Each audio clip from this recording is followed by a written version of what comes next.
Hello friends, welcome to this lesson. तो हम जो है फूड साइंस एनवायरनमेंट हेल्थ पढ़ रहे हैं, उसमें हम nutrition food nutrient and mall nutrition इसके जो एमसीक्यू है वो डिस्कस कर रहे हैं। तो हमने एक लेसन में 10 किए थे, अभी हम और करते हैं। ओके, तो पहला क्वेश्चन है फ्रेंड्स हमारा आज का कि which of the following nutrient is essential for the synthesis of thyroid hormone that regulate metabolism. तो थायराइड हार्मोन बनाने के लिए फ्रेंड्स आयोडीन की जरूरत होती है। ठीक है, तो आपने देखेंगे यहाँ पे कि जो थायराइड ग्लैंड है वो आयोडीन ब्लड से एब्जॉर्ब करके दो हार्मोन बनाती है, T4 थायरोक्सिन और ट्राइआयोडो थ्रायोनिन T3। ठीक है, तो दो मेन हार्मोन बनती है। आयोडीन की कमी से गोइटर होता है, आप सबको पता है। अगला क्वेश्चन पूछा है कि कौन सा विटामिन है जो कि न्यूरल ट्यूब डिफेक्ट्स ना हो प्रेगनेंसी के दौरान, तो उसके लिए जरूरी होता है। तो फ्रेंड इसका आंसर है विटामिन B9 फॉलिक एसिड। तो आपको पता होगा जो बी कॉम्प्लेक्स है उसमें B6 भी होता है, B9 होता है, ठीक है, B12 होता है। तो यहाँ B9 की बात हो रही है जो कि फॉलिक एसिड होता होगा, फॉलिक एसिड होता है। आपने देखा होगा जो प्रेग्नेंट वुमेन होती हैं वो फॉलिक एसिड की टेबलेट्स उनको दी जाती हैं। तो किस लिए ज़रूरी होती है? To prevent the neural tube defect. Okay, तो ध्यान रखना B9 का नाम फॉलिक एसिड है।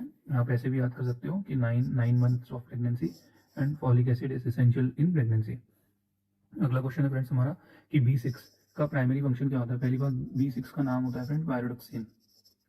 इसका मेन फंक्शन होता है सिंथेसिस ऑफ न्यूरो ठीक है, तो vitamin B6 is involve in synthesis of neuro chemical messengers in the nervous system.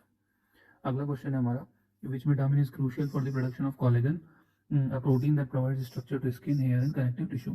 ध्यान रखना फ्रेंड्स, आप हो सकता है कि विटामिन ए सोचें, बट इसका जो मोस्ट करेक्ट आंसर होगा वो विटामिन सी है। विटामिन ए भी हो सकता है बट सी है। ठीक है, तो विटामिन सी जो होता है वो जो कोलेजन बनाने में बहुत इसेंशियल होता है। ठीक है, जो कि स्किन कनेक्टिव टिश्यू को स्ट्रक्चर देता है।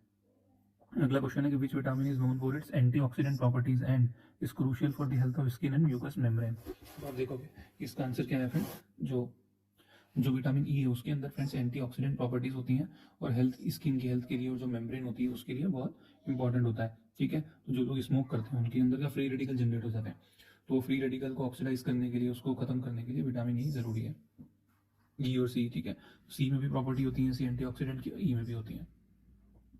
अगला क्वेश्चन है फ्रेंड्स कि कौन सा विच vitamin is essential for proper absorption of calcium in the intestine. तो आंसर आपको पता होगा विटामिन डी, जिसको हम कैल्सीफेरॉल भी बोलते हैं। ठीक है, तो ये उसके लिए जरूरी होता है। ध्यान रखना फ्रेंड्स, जो विटामिन डी होता है ये क्या होता है, आपने देखा होगा कि सनलाइट का बोलते हैं कि सनलाइट लेनी चाहिए हमको। एक्चुअली हमारी बॉडी में प्रेजेंट होता है, लेकिन क्या होता है जब सनलाइट मिलती है तो एक रिएक्शन होती है जिसमें कि ये कन्वर्ट हो जाता है जिस उस फॉर्म में जो हमको जरूरी है। ठीक है, इसलिए हमको सनलाइट की जरूरत होती है।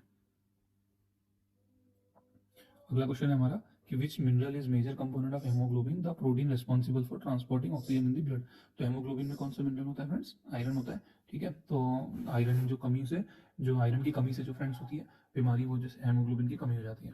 ठीक है, अगला क्वेश्चन है selenium is a mineral that acts as. तो सिलेनियम कैसे काम करता है? सिलेनियम एक एंटीऑक्सीडेंट की तरह काम करता है फ्रेंड्स। ठीक है, तो सिलेनियम जो है कंपोनेंट होता है सिलेनोप्रोटीन का, जो कि जो एंजाइम होते हैं ना, enzymes are nothing but protein. ठीक है, तो वो सिलेनोप्रोटीन में सिलेनियम होता है और इसके अंदर एंटीऑक्सीडेंट प्रॉपर्टीज भी होती हैं फ्रेंड्स। ठीक है, अगला क्वेश्चन है हमारा कि which mineral is necessary for proper functioning of enzymes involve in energy metabolism. तो आपको ये बताना है। तो फ्रेंड इसमें क्या बोला है कि जैसे हम जो खाना खाते हैं तो डाइजेशन होता है, फिर उसके बाद क्या होता है वो जो सेल के अंदर जो एक मेटाबॉलिज्म होता है उससे क्या होता है कि एनर्जी बनती है। एनर्जी करेंसी हमारी है ATP।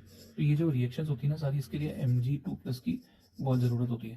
तो ये मैग्नीशियम इसका आंसर है फ्रेंड्स। ठीक है, आखिरी क्वेश्चन है हमारा आज का कि फॉस्फोरस किसका की कंपोनेंट है। तो phosphorus friends ATP adenosine triphosphate का की कंपोनेंट है। Okay friends, thank you so much.